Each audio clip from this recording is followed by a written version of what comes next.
Good evening, everyone. Welcome to the INFOWARS Nightly News. I'm Darren McBreen. It is Thursday, July 21st, 2016. And here's a quick look what we got coming up. Tonight. And I'm telling him again, sir, there's no need for a firearm. I'm unarmed. He's an artistic guy. He had a toy truck in his hand. When he hit me, I'm like, I still got my hands in the air. I said, no, I just got shot. While police brutality continues to be an issue here in the U.S., the stories that often don't get told are the ones where officers are put in danger. That's next. Well, what? What are you doing? Because I don't know what you have under there. Everybody, look at this guy. He came clearly to do some harm to the officer, to my person. It's hard to make that call. It shakes you up. Any protests over the deaths of these cops today in Baton Rouge? I don't know that. Any riots or protests over the police officers in Dallas, Texas? What are you asking? It's a pretty simple question.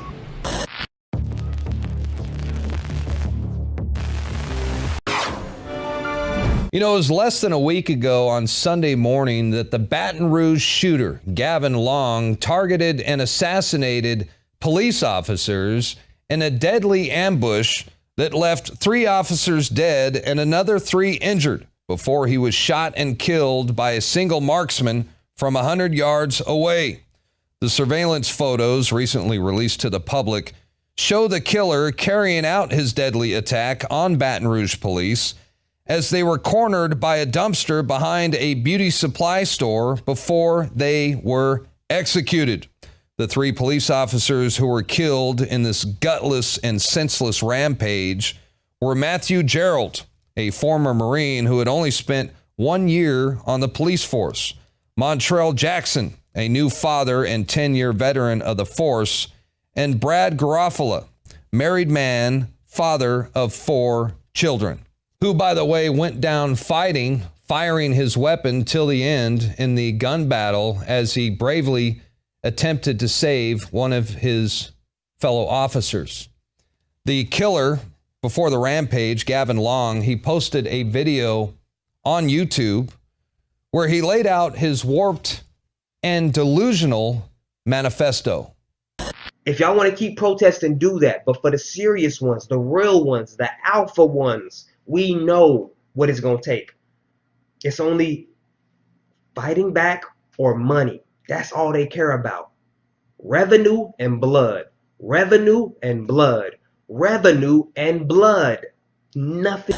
After he put that video up on YouTube, he made it perfectly clear on Facebook and Twitter that he was outraged over the death of this man, Alton Sterling, who had been recently killed by Baton Rouge police. And what followed was massive protest across the country, led by none other than Black Lives Matter.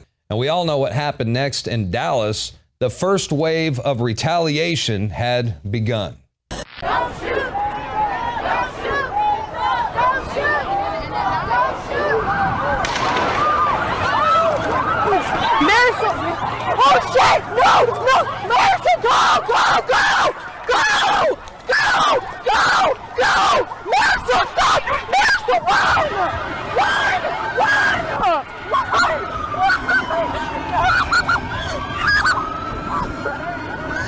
Someone shot!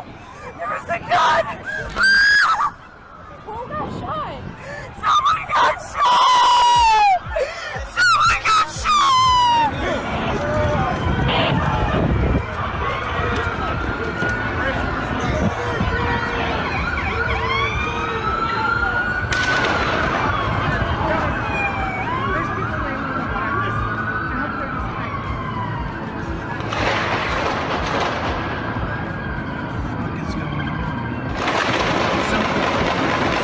Really armed to the teeth. This is not one person with a. This is a person with a big Mac. Is that a cop dead? Cop down. Dude, that's a cop down. Dude, that's a cop down. Yeah. There's 4 cops down. 4? Yeah, he shot 7 times. It's a dude? No, it's a sniper from up here somewhere. It's a sniper? You hear the shot?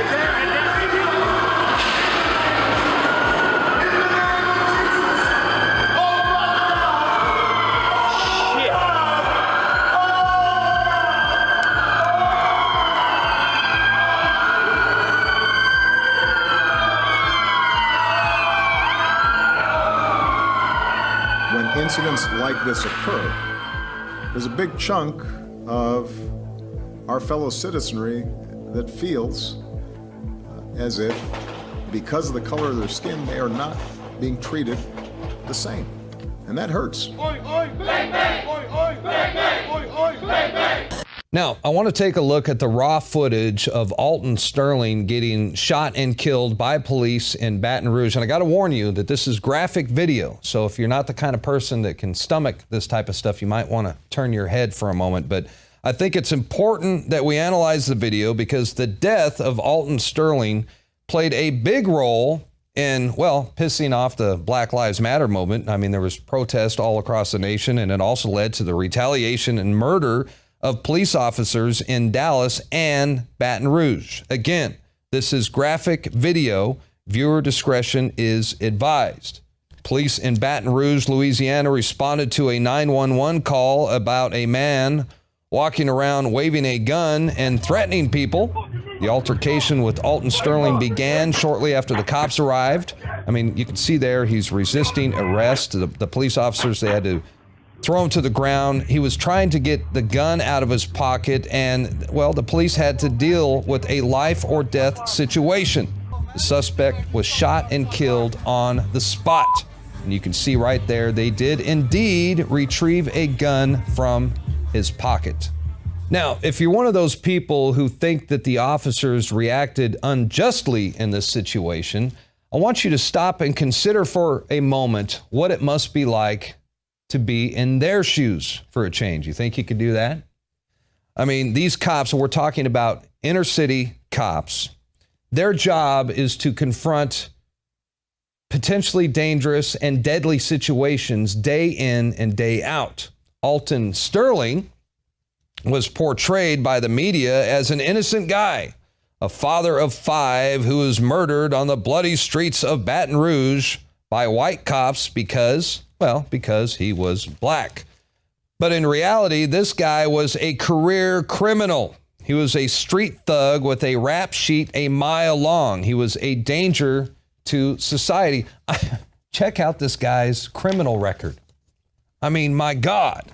Possession of illegal firearms again and again and again. Aggravated burglary on more than one occasion. Drug possession over and over. Public intimidation, possession of stolen goods. He had several altercations and fights with police officers, domestic abuse, breaking and entering, and yes, he was a registered sex offender. And when the cops showed up, they knew he had a gun on him, and when he tried to pull it, they put him down. Call for white people like myself to put ourselves in the shoes of those African-American families who fear every time their children go somewhere, who have to have the talk about, how to really protect themselves when they're the ones who should be expecting protection from encounters with the police. Barack Obama and Hillary Clinton are asking white Americans to put themselves in the shoes of African Americans to see what it's like to be racially profiled by police. I'd like to see Black Lives Matter do the same. Put yourselves in the cops' shoes. If you saw that video, they pulled something like this from his pocket. Don't know if it was a gun, but I'm just about to show you naysayers who probably haven't had a lick of firearms training, whether or not somebody could actually shoot from their pockets. Here we go. Now I got on my shorts, okay? Bam, in my pocket. Here we go.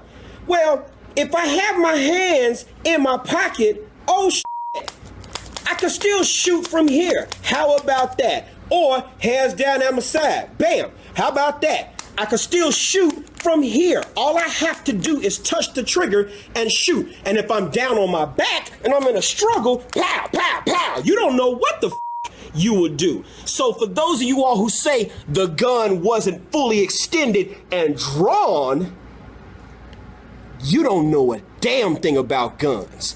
And that was U.S. Army veteran Mike Brown in a video post on Facebook showing us the dangerous situation that the Baton Rouge police found themselves in when they had to confront Alton Sterling. I mean, all Sterling had to do was grab his pocket and fire off a few rounds. Those cops were in immediate danger. What would you have done? Here's another video I want to share with you. Now, this is raw body cam footage shot by police in Savannah, Georgia. This is a routine traffic stop that turns deadly. If you was on the right, yeah, where you came from, I must have missed you. But yeah, I put my blinkers on. I stopped at the stop sign, and I don't know why. Okay, you got your license on your partner? I don't have my license on me. It's at my mama's house. All right, do me a favor, turn off your car. Okay, that's fine. Turn off the car. Hand me the key.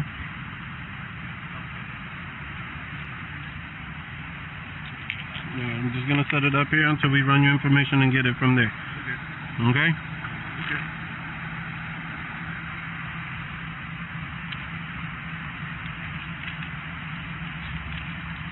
What's your name? Tyree, T-Y-R-I-E. Last name? Kyler, C-U-Y. C-U-I? C-U-Y. Y? L-E-R. And spell your first name again? Tyree, T-Y-R-I-E. All right, is there anything in this car that we need to know about or worry about? No, sir. All right. Mind stepping out since you're acting a little nervous and stuff? I'm not acting nervous, sir. Yeah, you acting a little nervous. You was hesitant on handing me the key and everything, so go ahead and step out the vehicle. No, I was not, sir. Do me a favor, step out the vehicle. All right, I just want to make sure there's no weapons or anything. Do not be reaching in there, partner. I'm not reaching, sir. Partner. Now you can see right there how quick this happened. Before you know it, the guy whips out a gun, shoots the officer, the cop goes down, and the suspect attempts to escape. The police return rapid fire. The suspect, 25-year-old Tyree Collier, was killed in the incident, and luckily, the officer survived.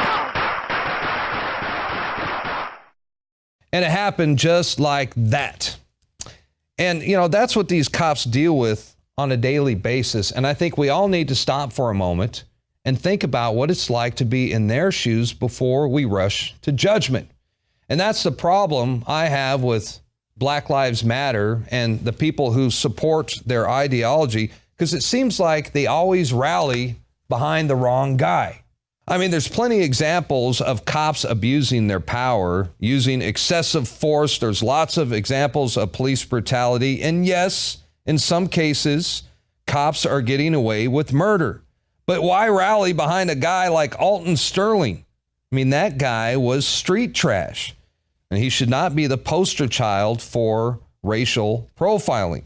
I also think it's counterproductive to walk around yelling Black Lives Matter while threatening violence towards police. Any protests over the deaths of these cops today in Baton Rouge? I don't know that. I don't know that. Any riots or protests over the police officers in Dallas, Texas? What are you asking? It's a pretty simple question. Yeah, good question. And you know, I thought the news crew from Fox 10 in Phoenix, Arizona did a good job. You could see the video right there on YouTube, and we're going to show you a couple of short clips, but they invited one of the leaders of Black Lives Matter to a training session by police to see what it's like to be a cop in a dangerous situation where you have to make a split-second decision whether or not to shoot someone. Check this out. Call about a possible burglar walking down the street. Moppin gets him on the ground. He's not complying. I need you to keep your hands up, sir. For what? Because I need to check that waistband. Well, why? What are you doing? Because I don't know what you have under there. Everybody, look at this guy. He came clearly to do some harm to the officer, to my person. It's hard to make that call. It shakes you up. So that guy changed his opinion after spending the day with the Maricopa County Sheriff's Department in Phoenix, Arizona. Again, you have to put yourself in their shoes. Now, I want to share another video. Now, this is a woman who was protesting police in Dallas with Black Lives Matter. She got shot in the leg, and, you know, that was during that horrific day. And when it was all said and